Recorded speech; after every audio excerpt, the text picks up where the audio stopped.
होली की हार्दिक शुभकामनाएं।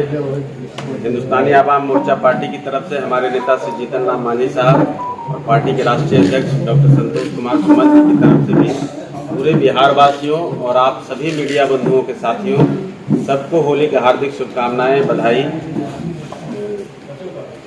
आज आप लोगों से रूबरू होने का जो मूल था मकसद कि हम लोगों की यात्रा शुरू हुई थी, गरीब संपर्क यात्रा। हम लोगों ने एक फेज उसका पूरा कर लिया। 26 तारीख को हम लोगों ने उसका समापन गया के गांधी मैदान में एक बड़ी सभा करके लगभग 50,000 की भीड़ के साथ हम लोगों ने उसका समापन किया।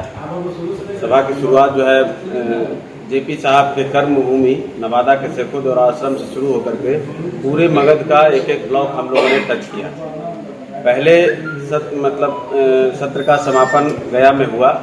अब अगला जो चरण होगा, हम लोग विधानसभा के सत्र के बाद, जब विधानसभा का सेशन है तो कुछ प्रतिबद्धताएं हैं, हमारे नेता चूँकि मंत्री भी हैं, तो उस सेशन के बाद हम लोग फिर उसके बीच में हम लोग एक पार्टी कार्यकर्ताओं का अपना एक फिर बैठक बुलाएंगे और उसमें फिर नई रूपरेखा हम लोग कैसे अन्य प्रमंडलों को उसी रूप में जिस ऊर्जा के साथ हम लोगों ने घूमने के दौरान जनता का जो संवाद हुआ और जिस तरह से हम लोगों के बीच में संपर्क हुआ और उनकी समस्याओं को सुनने के बाद हम लोग एक उसका पूरा जो आवेदन आया है उसका एक पूरा फाइल तैयार कर रहे हैं। जो हमारे नेता के स्तर से काम हो जाने लायक है, समस्याओं का निदान होने लायक है, वो हमारे नेता कर रहे हैं। अलावे जो हमारे नेता से नहीं हो पाए उसके लिए हम लोग एक फाइल तैयार करके मुख्यमंत्री जी से मिल करके उनको उसका निदान कैसे हो इस पर बात करेंगे। अगले ये 2-3 प्रमंडल का एक साथ हम लोग अपना बनाएं और पूरे बिहार हमारे नेता घूमेंगे। वो यात्रा अनवरत जारी रहेगी जब तक बिहार का एक एक जिला हम लोग कर न लें। कब तक ये चलेगी यात्रा? कोई अंतिम तिथि है? देखिए, तिथि नहीं है कोई उसका, लेकिन हाँ हम लोग हैं कि जितनी जल्दी से जल्दी हम लोग सारे बिहार के जितने भी जिला हैं, हर जिला मुख्यालय और लगभग विधानसभा को हम लोग टच करेंगे और जनता के बीच में उनकी समस्याओं को लेने का काम हर कोने से करेंगे। कोई भी क्षेत्र छूटेगा नहीं, वो पूरा एक एक एरिया हम लोग टच करेंगे और लोगों की समस्याओं को हम लोग लेकर के अपने नेता के स्तर से जो उसका निष्पादन हो सकेगा वो करेंगे। उसके अलावा जो मुख्यमंत्री लेवल का जो चीज़ है वो मुख्यमंत्री जी से मिलकर के उसका निष्पादन करवाएंगे। अभी तक कितने क्षेत्र में दौरा किया, क्या समस्या निकल के आई सबसे ज़्यादा? ये तो देखिए, उस पर तो हमारे राष्ट्रीय अध्यक्ष जी ने भी बताया कि समस्याएं तो देखिए जीवन है, इंसान है तो समस्याएं रहती हैं, लेकिन आज़ादी के 74-75 साल के बाद हम लोग अमृत काल मना रहे हैं।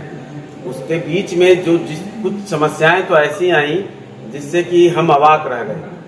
हमारे राष्ट्रीय अध्यक्ष जी के पास एक महिला आई, उन्होंने अपने स्तर से उनको एक आवेदन दिया। मंत्री जी जब उसको खोल कर पढ़ने लगे तो वो बिल्कुल सादा पन्ना था, बस उनका दस्तखत था और उसके अलावा कुछ नहीं था। वो कितना निःशब्द और कितना मार्मिक हम लोगों ने समझा कि वो आवेदन था।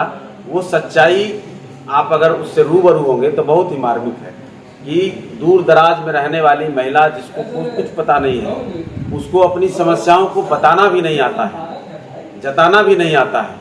वो बस हमारे नेता के नाम को सुनकर और उसकी एक उम्मीद लगी कि हम शायद उसके पास जाएं तो हमारा समस्या समाप्त हो सकता है। वो निःशब्द हो गए और उस महिला के फिर जो उनके आसपास के लोग थे उनसे बातें की उन्होंने और उनका फिर नाम पता सब नोट किया है और उनकी समस्याओं को समझा है। वो बिल्कुल एक विधवा महिला थी जिनका कोई नहीं है।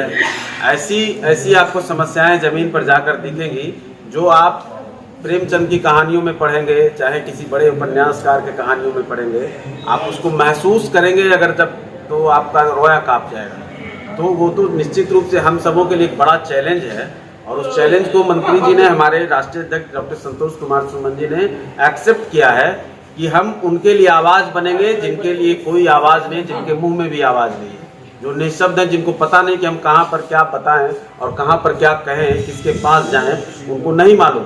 उनको ये भी नहीं मालूम कि पटना का रास्ता उनके घर से किस तरफ से निकलता है। तो ऐसे भी लोग हैं। हमारी पार्टी का, हमारे नेता का एक कमिटमेंट है कि उनको पटना तक ना आना पड़े। इसके लिए हम उनके घरों तक जाएंगे और उनके पास जाकर के हम उनकी समस्याओं को सुनेंगे और उसका निदान निश्चित रूप से करने का प्रयास करेंगे।